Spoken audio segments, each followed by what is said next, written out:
64 tahun merdeka ini bagi saya sebagai seorang pelajar, saya rasa banyak memudahkan pensyarah-pensyarah dengan student.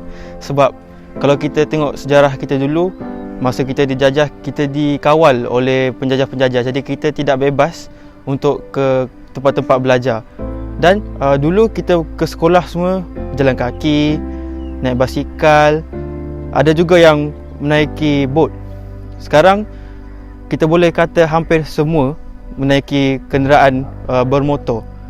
Nama saya Iza, saya pelajar perubatan tahun 3 Universiti Cyberjaya. Bagi saya, erti kemerdekaan sebagai seorang pelajar perubatan adalah saya mampu dan mempunyai akses kepada jurnal-jurnal kesihatan, video-video pembedahan jika ingin dibandingkan dengan pelajar perubatan di zaman dahulu.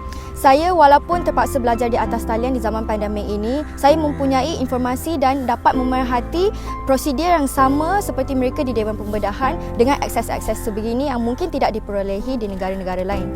Namun begitu, saya amat berharap kepada pihak kerajaan agar dapat membubarkan sistem kontrak yang merisaukan kami para pelajar perubatan dan juga doktor-doktor di luar sana. Kerana bagi pendapat saya pasti bahawa jika sistem itu dibubarkan, kami dapat memperbaiki sistem kesihatan di Malaysia dan mampu berganding bahu dengan KKM untuk meningkatkan kualiti servis kesihatan di Malaysia dengan memperbanyakkan pakar-pakar perubatan di pelbagai bidang.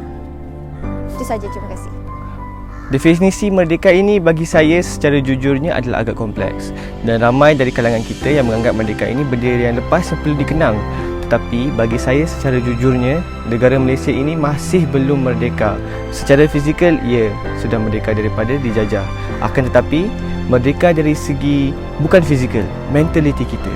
Kerana sebagai contoh, sekarang ini negara kita dilanda oleh wabak COVID-19. Akan tetapi, kebanyakan mentaliti kita dan juga sikap kita lebih kepada kelas ketiga. Sebagai contoh, kerajaan yang telah memberikan vaksin kepada kita untuk mencapai imunisasi kelompok, akan tetapi beberapa golongan yang menyebarkan konspirasi. Sebagai contoh, vaksin mempunyai microchip dan juga vaksin mempunyai Bluetooth 5G dan sebagainya. Perkara ini tidak betul, dan ini yang saya katakan yang kita masih belum merdeka, kerana mentaliti seperti ini tidak boleh dibawa untuk memajukan negara pada masa hadapan. Selain daripada itu, merdeka yang saya masukkan adalah dari segi masa hadapan. Jika kita lihat sekarang, pendidikan kita masih belum menyeluruh. Ada kanak-kanak yang tertinggal pendidikan.